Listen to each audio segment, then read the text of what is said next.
S2 Keperawatan. Saya lulusan S2 Keperawatan, konsentrasi keperawatan gawat darurat di Universitas Brawijaya Malang. Saat ini saya menjadi mentor bimbingan uji kompetensi untuk nurse dan program studi D3, sekaligus saya mengajar pada salah satu pendidikan tinggi kesehatan di Sulawesi Tenggara.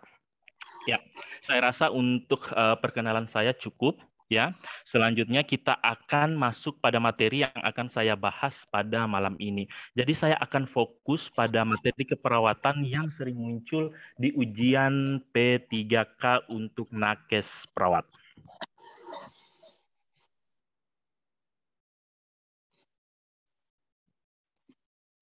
Apakah materi saya sudah kelihatan, Bapak Ibu?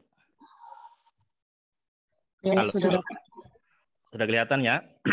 Nah, sebelum kita masuk pada materinya, ada tips yang bisa Bapak Ibu terapkan dalam proses pelaksanaan ujian P3K ataupun ujian kompetensi. Yang pertama itu tidak perlu membaca secara keseluruhan soalnya, tetapi Bapak Ibu cukup cari data fokus daripada soal dan juga cari data penunjang dari soal tersebut. Nanti saya ajarkan bagaimana caranya. Nah, untuk malam ini kita akan membahas sekitar 6 pokok bahasan mengenai keperawatan. Yang pertama itu tentang GCS, Glasgow Coma Scale. Ini sering banget muncul di ujian kompetensi ataupun P3K. Hanya model-model soalnya saja yang dirubah. Nanti saya akan perlihatkan ada 3 model soal yang bisa ditarik dari GCS, yaitu bisa menimbulkan pertanyaan tingkat kesadarannya, kemudian trauma kapitisnya. Tetapi soal kasusnya itu diangkat dari GCS. Padahal yang ditanyakan adalah tingkat kesadaran dan trauma kapitisnya. Nanti kita bahas. Kemudian pokok bahasan berikutnya adalah kasus atau masalah atau diagnosa keperawatan terkait sistem respirasi.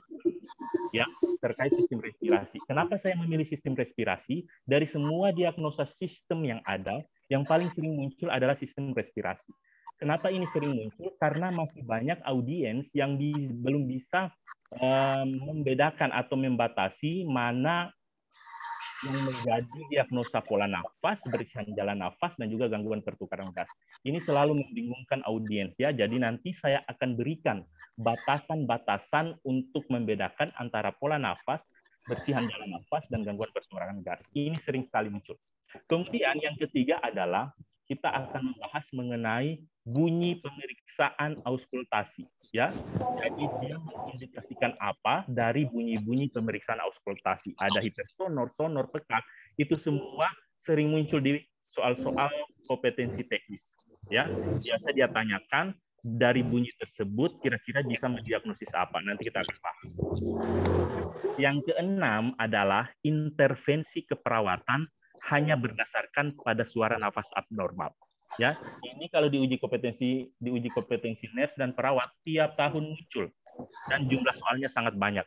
Di P3K tenaga kesehatan tahun lalu juga ini muncul, yaitu intervensi keperawatan di mana soalnya hanya memberikan data fokus terkait suara nafas yang abnormal. Maka di pertanyaannya terkait intervensi nanti saya akan ajarkan ya. Dari sini jika tidak ada pertanyaan, kalau ada yang kurang dimengerti Bapak Ibu silakan raise hand-nya ya. Raise hand, kemudian nanti fasilitator yang akan meng-cut pembicaraan saya. Bisa langsung di-cut ya fasilitator sehingga bisa kita langsung sharing-nya, jangan kaku. Ya, Pak.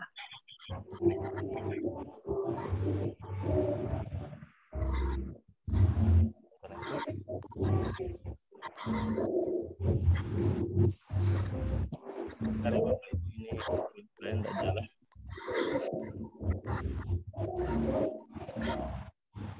Ya, yang pertama kita bahas adalah mengenai Glasgow Coma Scale. Pasti Bapak Ibu akan bertanya, ini hanya sedikit saja Bapak Ibu ya. Bagaimana trik-triknya? Tidak ada trik lain. Bapak Ibu harus hafal ya, harus hafal scoring Glasgow Coma Scale, kemudian kategori tingkat kesadaran Glasgow Coma Scale, dan rentang trauma kapitis berdasarkan total GCS-nya. Ini saya sudah rangkumkan Bapak Ibu. saya sudah rangkumkan. Jadi berdasarkan materi ini bisa mencangkup sekitar 10-15 soal. Ya, jadi nanti silakan dikuasai saja ini, biar diputar balik seperti apa soalnya. Entah dia mau tanyakan trauma kapitisnya, entah dia mau tanyakan penurunan kesadarannya, entah dia mau tanyakan komposisi daripada GCS-nya, yaitu AIS, verbal dan motoriknya, pasti Bapak Ibu bisa menjawabnya. Kalau Bapak Ibu bisa menguasai rangkuman yang sudah saya buat ini. Ya Bapak Ibu ya. Saya kira di sini bisa dibaca. Tidak perlu saya baca satu-satu, atau perlu saya baca satu-satu, Bapak Ibu? Kita cancel saja langsung ke soal. Ya, jadi saya jelaskan saja. Nah, untuk GCS itu ada 3 komponen, yaitu ada AIS, ada motorik, dan ada verbal. Untuk AIS, indikatornya itu ada 4. Ya. Yang pertama adalah membuka mata secara spontan, itu poinnya 4. Kalau dia membuka mata dengan panggilan atau suara, itu poinnya 3.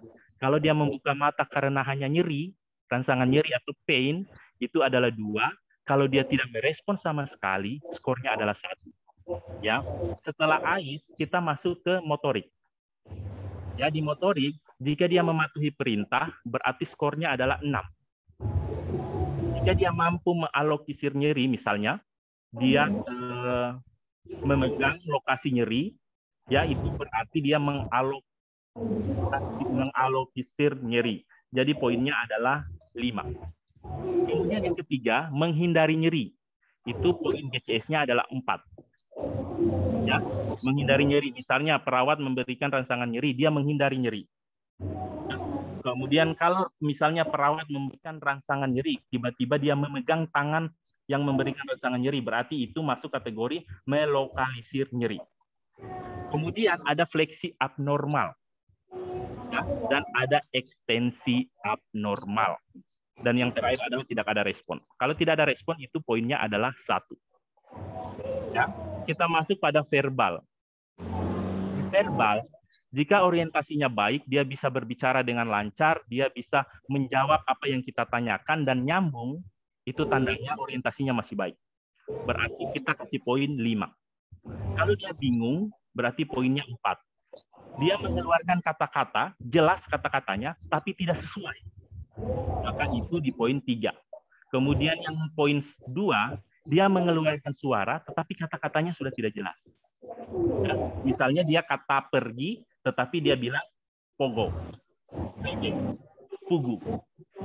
Ya, itu yang dimaksud dengan kata-kata tidak jelas. Kalau yang poin 3 tadi, kata-katanya masih jelas, ya, tetapi sudah tidak sesuai. Misalnya, pergi, mundur. Yang dia maksud mungkin pergi pasar. Misalnya dia bilang sakit, senang. Itu tidak sesuai. Ya, itu yang dimaksud. Tapi kata-katanya jelas. Itu yang menjadi pembeda antara poin 3 dan poin 2. Kemudian yang terakhir adalah tidak ada respon. Itu kita kasih skor 1. Setelah kita kuasai sistem scoring ini, maka kita dapat menentukan tingkat kesadarannya. Di sini dia nilainya. Ya, Bapak Ibu. Kalau nilai GCS-nya 14-15, berarti tingkat kesadarannya itu adalah komposmentis atau normal.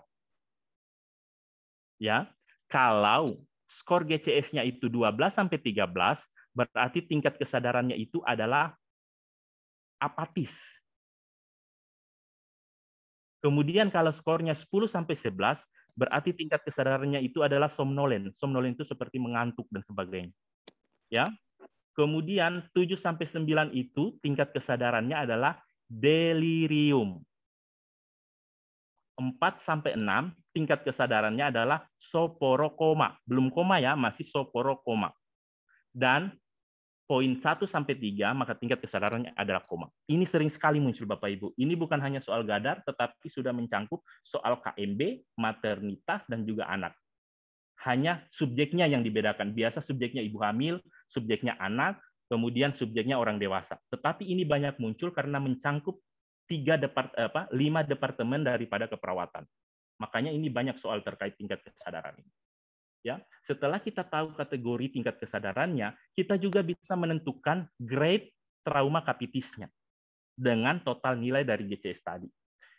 ini dia grade trauma kapitis berdasarkan nilai GCS. Trauma kapitis grade berat itu total GCS-nya adalah 3 sampai 8. Ya. Kemudian grade sedang itu 9 sampai 12. Dan grade ringan GCS-nya adalah 3 sampai 15. Ya. Tidak ada cara lain, Bapak Ibu harus hafal ini. Saya sarankan hafal karena soalnya itu berkisar 5 sampai dengan 10 soal, sisa diputar-putar. Karena ini mencangkup dari kelima departemen dalam keperawatan. Maternitas masuk, anak masuk, gawat darurat masuk, medikal bedah masuk. Ya, sampai sini ada pertanyaan? Jika tidak ada, kita masuk pada contoh soal mengenai GCS, tingkat kesadaran dan juga trauma kapitis. Ada yang ingin ditanyakan Bapak Ibu sebelum kita masuk pada latihan soal untuk tema yang ini? Tidak ada ya? Ya. Jika tidak ada, kita langsung masuk pada contoh soal yang pertama. Jadi nanti mekanismenya, silakan Bapak Ibu jawab dulu, ketik di kotak message, silakan jawab apakah A, B, dan C. Ya, kemudian nanti baru kita bahas satu-satu. Silakan ya Bapak Ibu, ini contoh soal yang pertama mengenai komposisi GCS. Silakan dijawab Bapak Ibu.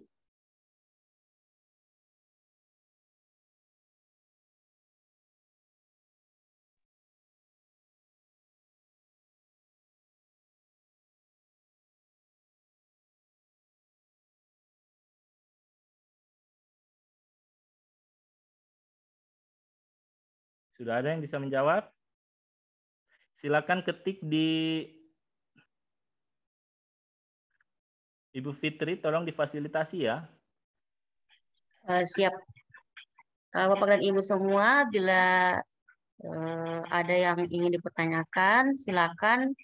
Dan jika ingin bertanya langsung, bisa raise hand. Dan menjawab pertanyaannya bisa via kolom chat dan bisa langsung menjawab juga. Ya. Sudah ada yang menjawab satu orang. Ya, Ibu Nyonya Hairul Wendari ya. Ya, yang lain jawabannya apa Bapak Ibu? D sama Pak. D ya. Oke, nanti kita bahas. Siapa lagi? Ya. Pak, kalau kata adu atau kata kasar maksudnya verbal berapa? Ya, ini ada yang bertanya sebelum kita jawab. Pak, kalau kata adu atau kata kasar masuknya verbal berapa? Ya. Jadi begini, kalau kata yang masih jelas katanya, ya, itu masuk verbal apa Bapak Ibu tadi sudah saya jelaskan?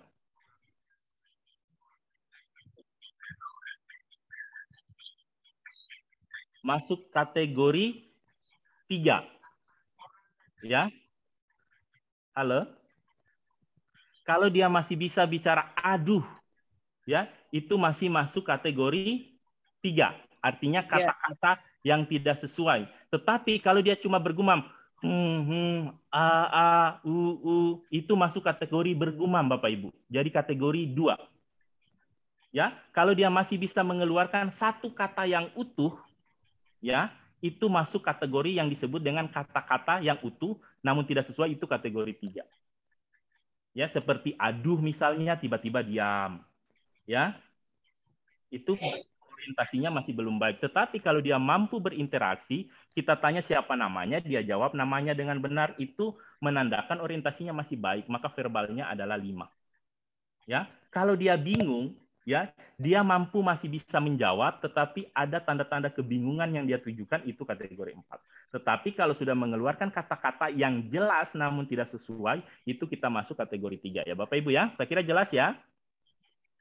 Jelas, Pak. Ya, sekarang kita bahas.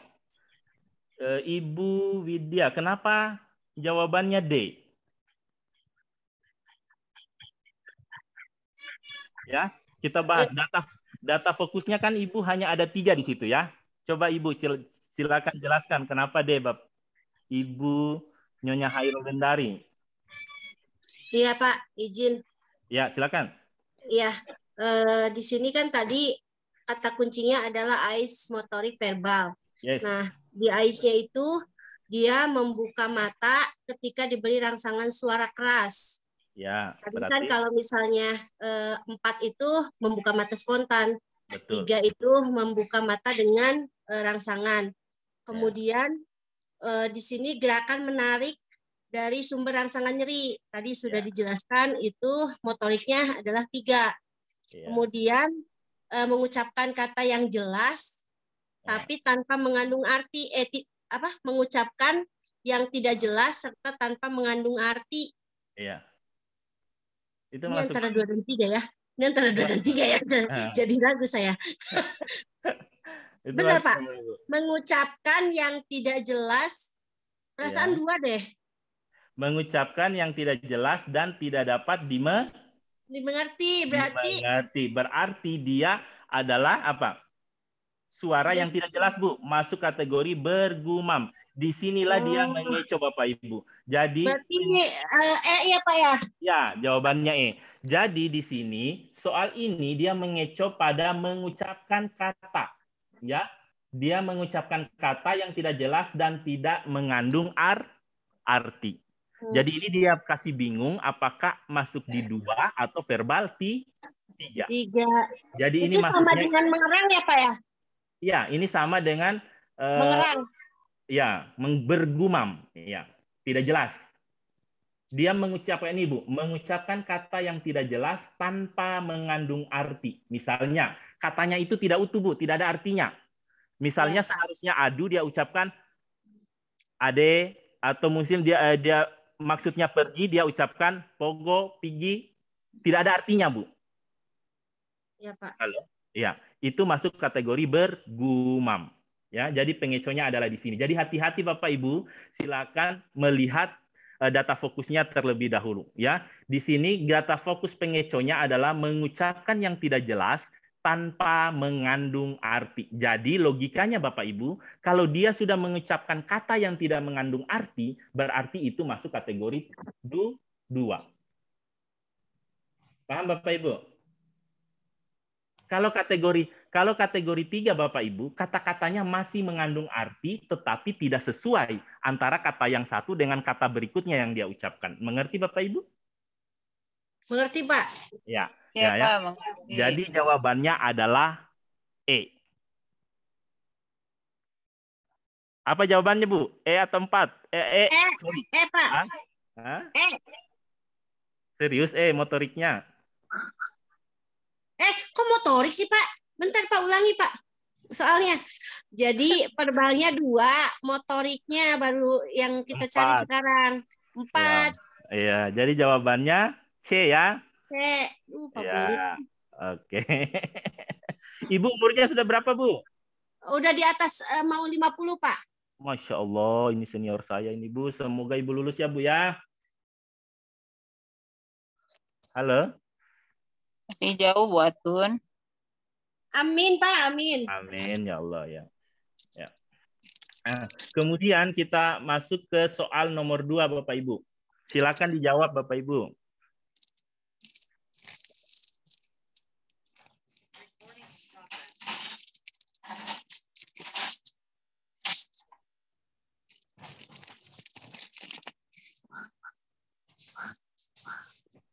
Soal nomor 2.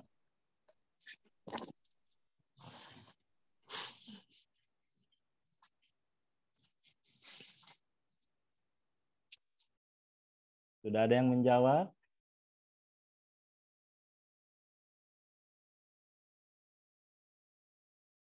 Ya, ada yang bisa jawab soal nomor 2? Soal nomor 1 tadi rata-rata benar ya. Ya, silakan. Kapan ya Pak jumlahnya? Jumlahnya? Iya. Ya, ya Telir jadi kayaknya Pak. ya. Apa? Telir. C. Iya. Somnolen. Somnolen ya tadi 8 teh. Lupa lagi. Somnolen. Oke, ada somnolen. 10 jumlahnya. 10, ada yang menjawab 10. Oke, kita bahas ya Bapak Ibu ya. Kita lihat dulu jawabannya. B, ada yang jawab B. Ada yang jawab C, belum ada ya. Oke. Ada yang lain yang mau memberikan jawaban? Jika tidak ada, kita jawab. Kita jawab. Tunggu yang lain, Bu. Oke, kita jawab ya Bapak Ibu ya. Nah, untuk soal nomor 2, tidak ada cara lain, kita harus tahu dulu total GCS-nya. Ya. Di sini data fokusnya ada 3, membuka mata saat dipanggil namanya. Membuka mata saat dipanggil namanya itu berapa skornya? 3. 3. Iya, 3, betul. Kemudian data fokus yang kedua, melakukan gerakan dengan memegang tangan perawat yang sedang mencubit lengannya. Berarti dia mampu melokalisir Oh iya. 5. Ya, melokalisir nyeri itu di mana? 5. Jadi ini yang mengecoh ya Bapak Ibu ya. Gerakan memegang tangan perawat yang mencubit lengannya. Jadi dia melokalisirnya nyeri. Jadi ini poinnya adalah 5. Dan yang terakhir bingung itu jelas 4 ya, bingung ya. Jadi totalnya adalah 12. 12 itu adalah apatis. Ya, apatis. Jadi makanya tadi saya bilang tidak ada cara lain, rangkuman saya tadi tolong dikuasai Bapak Ibu. Kalau sudah kuasai itu insya Allah 10 soal aman, Bu. Karena itu saja yang dibolak-balik. Ya, jadi ini sudah ada 2 jenis soal. Sekarang soal yang terakhir, yaitu berdasarkan nilai GCS, tetapi yang ditanyakan adalah trauma kapitisnya. Silakan dijawab, Bapak Ibu.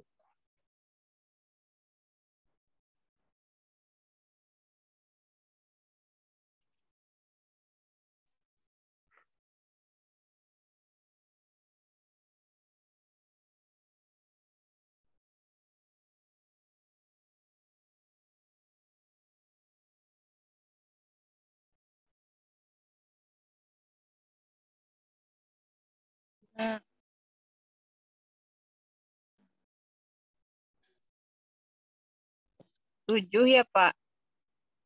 Ya. Berarti 8. Oke. sedang. 6. Ada yang jawab sedang. Ibu Sri sedang. Ada jawaban lain? Berat. Ada jawaban berat. Oke. Oke, saya kira sudah paham semua. Ada jawaban berat. Oke. 8 berat. Bagus. Berat. Ya, kita bahas ya Bapak Ibu. Jadi data fokusnya ini ada 3. Yang pertama, klien membuka mata saat diberi rangsangan nyeri. Skornya? 2, betul. Kemudian melakukan gerakan fleksi abnormal. Poinnya adalah 3. Yang terakhir suara bergumam tentu poinnya adalah 2. Jadi totalnya 7.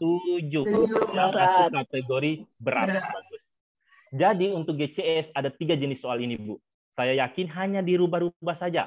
Paling subjeknya yang dirubah, umurnya yang dirubah. Jangan terkecoh dengan soal penyerta yang lainnya. Biasa dia tampilkan hasil pemeriksaan laboratorium, padahal itu tidak penting, tidak ada hubungannya. Ya, jadi langsung cari. Kalau dia tanyakan tingkat kesadaran itu, langsung cari data fokus GCS-nya, Bapak Ibu. Ya, tidak usah terpengaruh dengan hasil foto rongsen, foto toraks, USG dan sebagainya. Itu hanya pelengkap agar Bapak Ibu itu lama dalam membaca soal. Ya, sampai sini paham Bapak Ibu?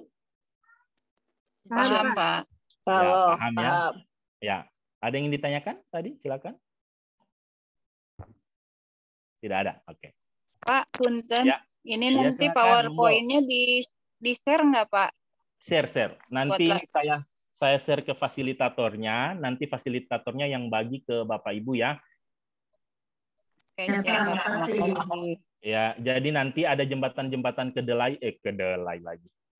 Jembatan rangkuman-rangkuman yang saya sudah buatkan biar menggampangkan Bapak Ibu dalam menghafalnya ya. Ini kalau materinya Bapak Ibu harus 3 kali 4 kali pertemuan ini, Bu. Tapi ini saya rangkumkan dalam 1 slide saja, yaitu mengenai trauma kapitis, GCS, dan tingkat kesadaran ya Bapak Ibu ya.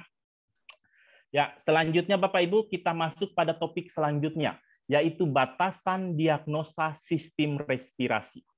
Ini sering sekali muncul. Dari sekian banyak diagnosa yang muncul di dalam SDKI, diagnosa sistem respirasi paling langganan dijadikan soal, baik itu uji kompetensi maupun ujian P3K. Kenapa? Karena dia memiliki batasan yang sangat tipis, sangat gampang mengecoh pembaca untuk salah memilih diagnosa. Nah, di sini saya sudah buatkan rangkumannya yang bisa membatasi antara diagnosa yang satu dengan diagnosa yang lainnya. Ya, ini tidak ada cara lain. Bapak Ibu juga harus hafal.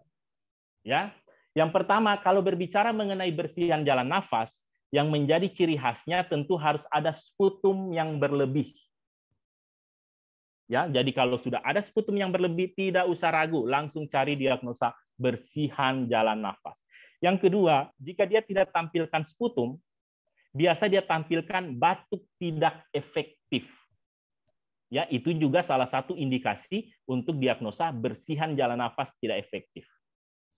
Ya, indikator berikutnya adalah dia tidak mampu batuk.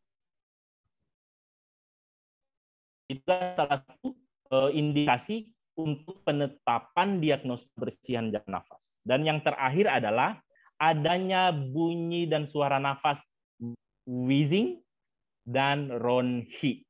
Ya, itu masuk kategori bersihan jalan nafas tidak efektif. Ya. Kemudian untuk pola nafas bagaimana? Pola nafas itu sangat gampang, hanya ada 3 kategorinya dia.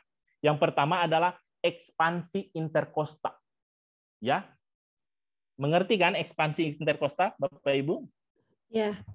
Naik turunnya interkosta. Kemudian yang kedua adalah adanya penggunaan otot bantu pernapasan. Jadi kalau dia bernapas menggunakan otot-otot bantu pernapasan, maka itu diagnosa yang paling tepat adalah pola nafasnya yang tidak efektif.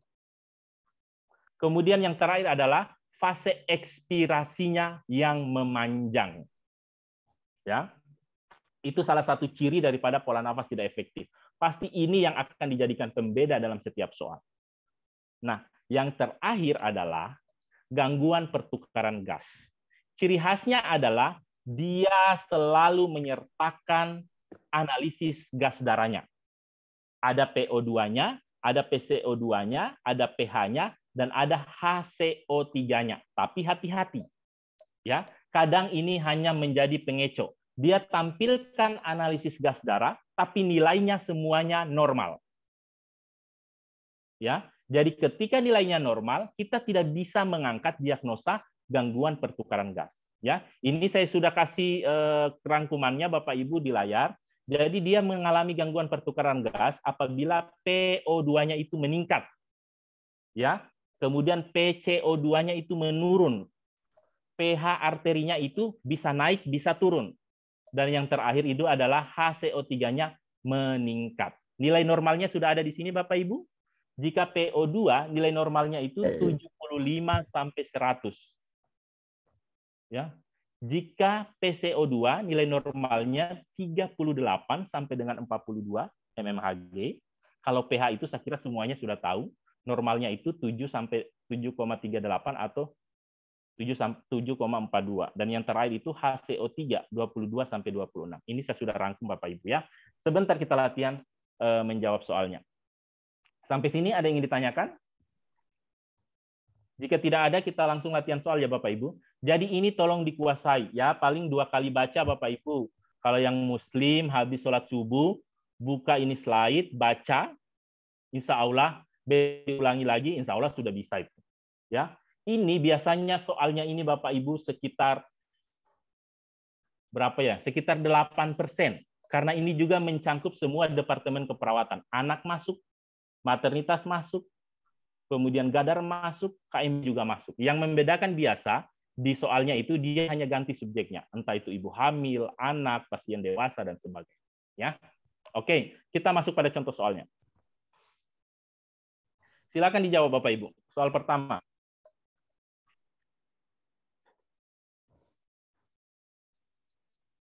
Saya bacakan ya. Seorang laki-laki berusia 40 tahun masuk UGD dengan keluhan sesak napas. Hasil pengkajian tampak pernapasan cuping hidung, penggunaan otot bantu pernapasan, batuk tidak produktif, sesak saat ekspirasi. Keluarga menyatakan sering mengalami sesak napas saat terpapar debu atau jika terlalu lelah dan cemas. Tekanan darahnya 130/80, respirasi rate-nya 28 kali per menit, heart rate-nya 88 kali per menit, suhunya 37,8 derajat Celcius. Nah, pertanyaannya, pada pasien tersebut terpasang kanul nasal 2 liter per menit. Apakah masalah keperawatannya? D, Pak. Pola napas. Pak. Ada yang jawab bersihan, ada yang jawab Pola pola napas napas. tidak efektif. D. Oh ya, lulus semua ini P3K. Ya, jadi jawabannya adalah pola nafas tidak efektif. Betul Bapak Ibu. Apa data fokusnya Bapak Ibu? Penggunaan otot pernapasan, PCA, penggunaan otot bantu napas. Mantap. Jadi kata kuncinya hanya ada satu dari soal yang panjang ini, yaitu penggunaan otot bantu pernapasan. Yang lainnya ini Bu hanya aksesorisnya saja Bu. Gimik. Iya, hanya gimmicknya saja ini yang lain. Jadi kata kuncinya ada di penggunaan otot bantu pernapasan. Maka diagnosanya adalah pola nafas tidak efektif. Mantap. Ya, kita lanjut ya. Nah, soal berikutnya. Masih tentang diagnosa. Saya bacakan. Seorang perempuan berusia 55 tahun masuk UGD dengan keluhan sesak napas. Hasil pengkajian tampak mulut mengeluarkan busa yang berlebihan. Batuk tidak efektif, tidak mampu mengeluarkan suara saat berbicara, dan tangan sambil memegang leher. Tekanan darah 140/80, respirasi rate 28 kali per menit, heart rate 80 kali per menit, suhu 37,9 derajat Celcius. Apakah masalah keperawatannya? Jalan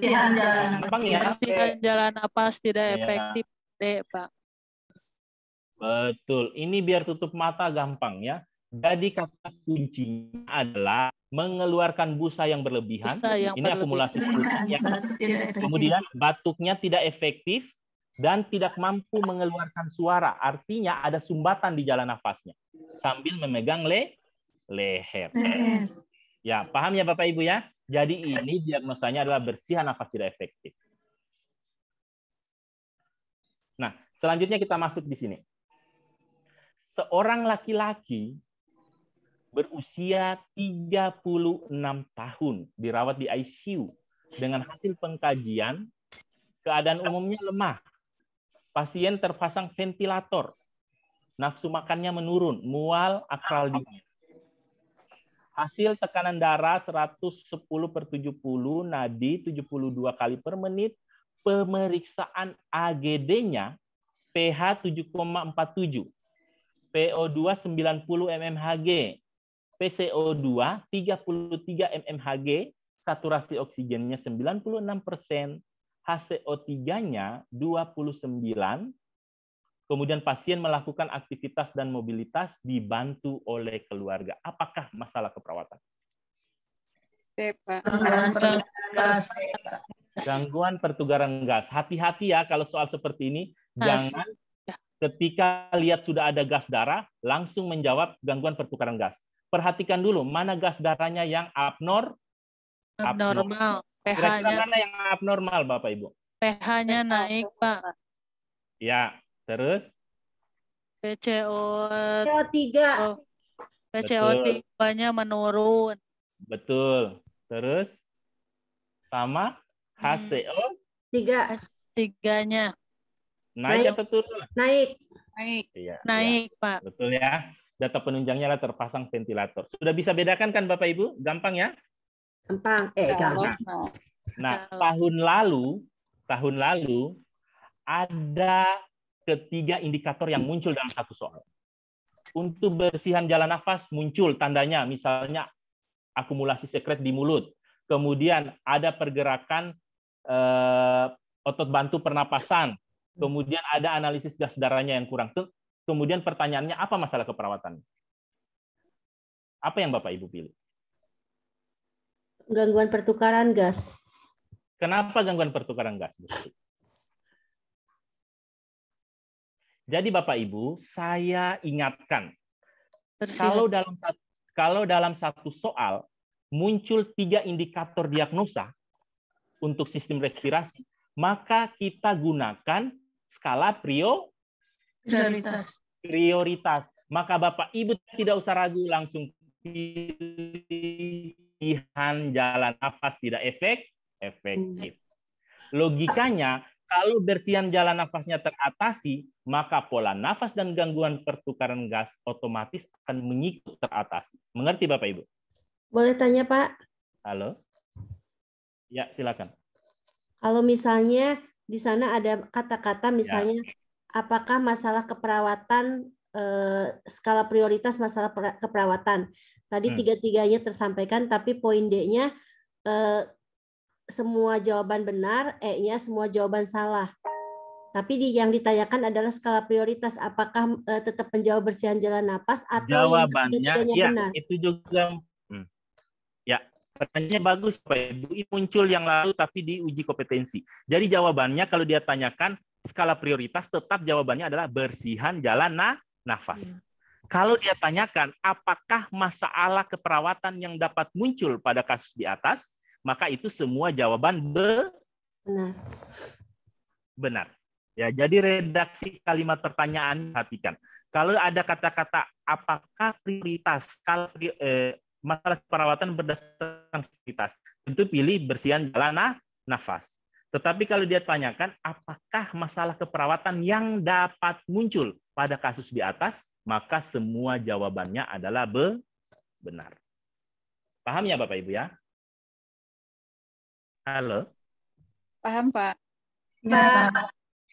Oh, saya kira dengan saya rusak. Kita masuk pada ini lagi. Tindakan keperawatan berdasarkan suara napas. Jadi, soal ini juga banyak yang muncul. Biasanya soalnya hanya menunjukkan kata kunci atau data fokusnya itu suara nafas. Tetapi yang dia tanyakan adalah penanganannya atau intervensi keperawatannya. Jadi sini saya sudah klasifikasikan Bapak Ibu, saya buatkan rangkumannya. Ini kalau kita kuliah harusnya 4 kali pertemuan baru bisa tercover.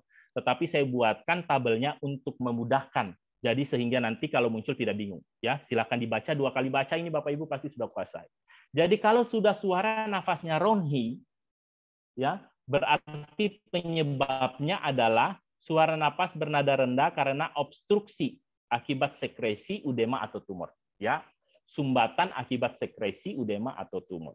Penanganannya apa? Penanganannya itu ada 2. Ini saya ambil di Siki. Ya, penanganannya adalah foto paru dada dan latihan batuk efektif. Ya, ini saya rangkum dari Siki dan juga Emergency Nurse Association serta AHA tahun 2018. Ya, jadi Bapak Ibu ini saya sudah rangkum foto paru dada dan latihan batuk efektif. Ini sering muncul ini di soal karena mencangkup seluruh departemen keperawatan. Kemudian apabila di dalam soal itu dia munculkan suara napas wheezing atau mengi, maka itu menandakan suara seperti siulan atau lirih akibat adanya otot pada saluran pernapasan mengalami penyempitan. Apa tindakan yang kita lakukan? Yang kita lakukan adalah nebulizer dan pemberian obat bronkodilator. Sudah 2 itu saja. Biar dia putar bagaimana soalnya pasti poin jawabannya pasti antara nebulizer sama pemberian obat bronkodilator yang dia pilih. Ya. Kemudian yang ketiga adalah suara nafasnya stridor atau snoring. Ya, suara nafas stridor atau snoring ini biasa suara mendengkur seperti orang ngorok ya, sebagai tanda penyempitan pada saluran pernapasan akibat lidahnya jatuh ke belakang. Jadi penanganannya adalah ada 2, oropharyngeal airway dan nasopharyngeal airway. Biasa kita singkat OPA atau NPA. Ya, itu saja Bapak Ibu. Ini tindakan keperawatan. Kemudian suara napas yang terakhir adalah gargling. Ya, jika suara napasnya gargling, maka suara ini seperti berkumur. Ya, suara napasnya itu seperti berkumur. Ini menandakan adanya obstruksi cairan atau akumulasi darah yang berlebih dalam saluran pernapasan atau di saluran pernapasan bagian atas. Maka penanganan yang kita lakukan hanya ada 2 Bapak Ibu. Finger sweep dan suction. Ya. Jadi finger sweep dan suction. Sederhana Bapak Ibu. Ini silakan Bapak Ibu kuasai. Saya tidak boleh mendahului Tuhan ya, bukan saya yakin. Insya Allah ini biasanya muncul. Karena di uji kompetensi 6 tahun berturut-turut tidak pernah alfa soal tentang ini. Ya, jadi kalau soal P3K dia merujuk ke soal organisasi profesi, yang uji kompetensi, maka pasti ini akan muncul. Ya Bapak Ibu. Bagaimana contoh soalnya ini saya perlihatkan. Sebelum saya ke contoh soal, saya lanjut atau ada yang bertanya? Ada Pak, izin bertanya. Ada di Silakan. kolom chat, Pak. Kalau ini Ya. yang Heimlich maneuver sama back blow itu apa? Ya. Heimlich maneuver sama back blow itu masuk pada manajemen airway ya Bapak Ibu ya. Tindakan manajemen airway nanti kita akan bahas lagi. Ya, tetapi biasa dia tanyakan tidak melalui suara nafas Bapak Ibu. Halo? Kedengaran suara saya? Kedengeran, Dengar, Pak. Pak. Dengar. Ya, back blow sama Heimlich maneuver itu biasa karena adanya obstruksi pernapasan baik parsial maupun total. Ya Bapak Ibu, namun biasanya contoh soalnya itu bukan dia tanyakan dari suara napas. Ya, jadi ini saya klasifikasikan dulu contoh soal yang dia tanyakan dari suara nafas dan sering tindakan yang dimunculkan berdasarkan SDKI yang ini ya. Jadi kalau Heimlich maneuver sama back blow itu biasanya ciri khas pertanyaannya adalah dia sambil memegang leher, tidak bisa mengeluarkan suara, tetapi masih dalam keadaan sadar dan mampu berdiri. Maka itu bisa kita lakukan Heimlich maneuver. Nanti ada contohnya Bapak Ibu. Di sesi kedua saya akan bahas mengenai kasus gadar murni. Ya, ini masih keperawatan yang bisa masuk ke dalam seluruh departemen keperawatan. Pak Asep bisa dimengerti?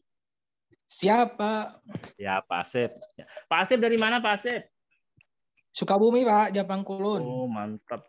Senior saya juga ini. Umurnya Pak Asep? 30 Pak. Masih muda Pak Asep. Ya, oke. Kita lanjut ya Pak Asep ya. Siap. Sudah bisa dipahami Pak Asep? Siap Pak. Oke, Ya. kita lanjut. Ya, ini contoh soalnya. Aduh, udah kelihatan ininya.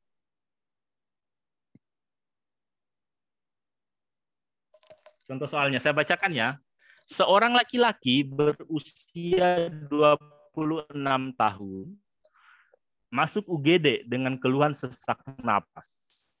Hasil pengkajian, pasien tampak sesak, terdengar suara napas mengik, tampak menggunakan otot bantu pernapasan, tekanan darah 90, respirasi rate 28, heart rate 72, suhu 36, pasien terpasang oksigen kanul nasal 2 liter per menit.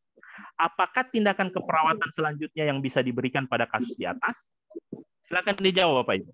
Kata kuncinya ada di mengik. D. Pak, lakukan tindakan Nebulizer. Nebulizer. Bagus. Ya, jadi tindakannya adalah nebulizer. Bagus Bapak Ibu ya, insya Allah ini muncul. Nah, kita lanjut ke soal berikutnya. Seorang laki-laki berusia 30 tahun masuk UGD dengan keluhan sesak napas. Hasil pengkajian pasien tampak sesak, terdengar suara stridor. Hasil pemeriksaan fisik, apa jawabannya? C, Stridor. Pak. C, lakukan pemasangan OPA atau NPA. Betul sekali. Ini tandanya ada lidah yang jatuh ke belakang. Maka kita lakukan orofaringeal atau nasofaringeal airway. Bagus Bapak Ibu ya. Ini muncul Bapak Ibu tiap tahun langganan kalau uji kompetensi. Kemudian kita masuk pada pokok bahasan selanjutnya, yaitu soal-soal yang mempertanyakan penegakan diagnosa melalui bunyi-bunyi pemeriksaan auskultasi. Ini juga sering muncul. Ya, ini saya sudah rangkumkan Bapak Ibu. Ada bunyi pekat. Ini sering muncul ini. Ada bunyi sonor dan resonan, ada bunyi hipersonor, dan ada bunyi timpani. Sorry ya, ini bukan auskultasi ya Bapak Ibu.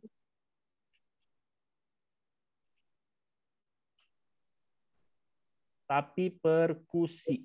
Sorry.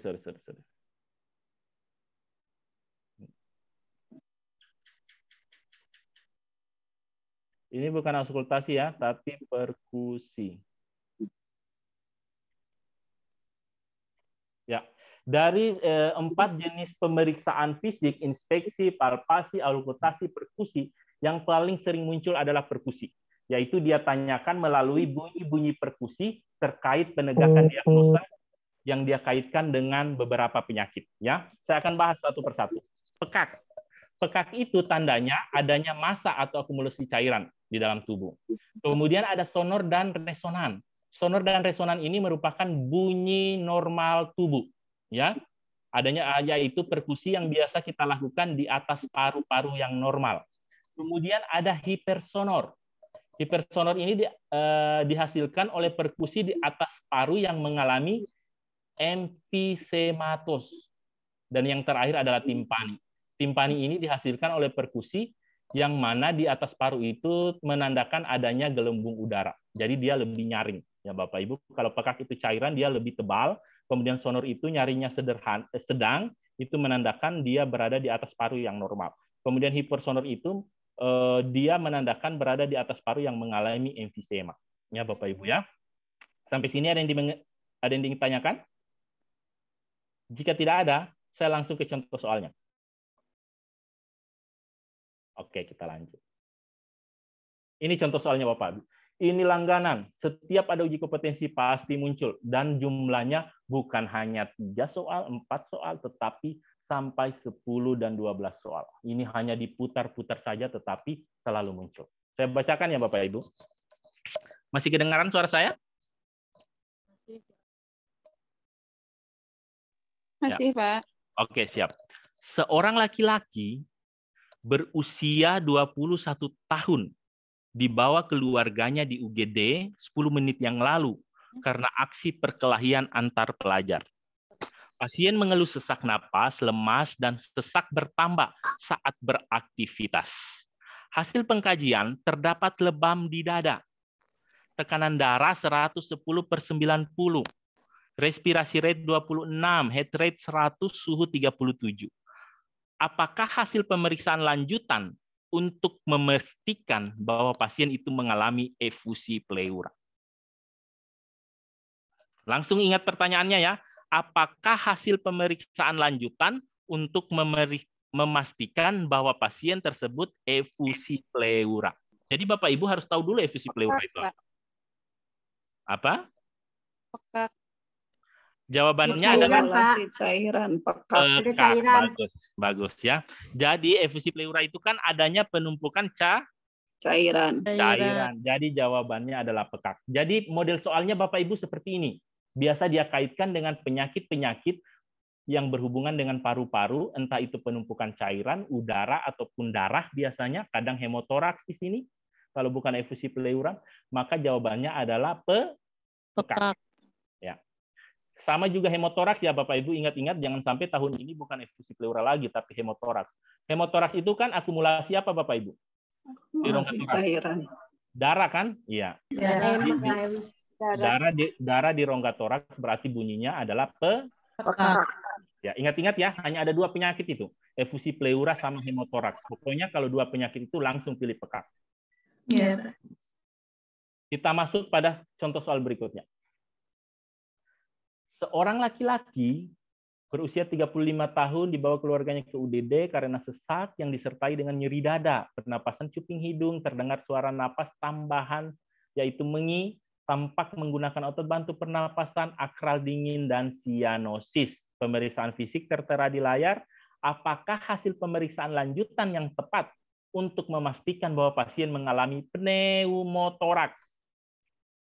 Apa Bapak Ibu, ayo, yang sering kerja di UGD dan ICU? Ada yang bisa jawab? Timpani. Timpani, Pak. Betul ya. Jadi jawabannya adalah timpani. Kenapa timpani? Pneumotorak, Pak. Pneumotoraks. Ya. Kelebihan udara. Gelembung udara. Pneumotoraks itu adanya penimbunan udara di rongga toraks atau rongga pleura. Jadi Bapak Ibu benar ya. Jadi biasa di sini adalah pneumotoraks. Ya. Jadi untuk 7 pokok bahasan saya rasa sudah cukup Bapak Ibu. Saya sudah rangkumkan, silakan dipelajari rangkumannya. Untuk model soalnya seperti itu saja Bapak Ibu. Paling aksesorisnya yang berbeda. tetapi data fokusnya pasti seperti soal yang sudah saya berikan. Bagaimana Bapak Ibu? Ada yang ingin ditanyakan?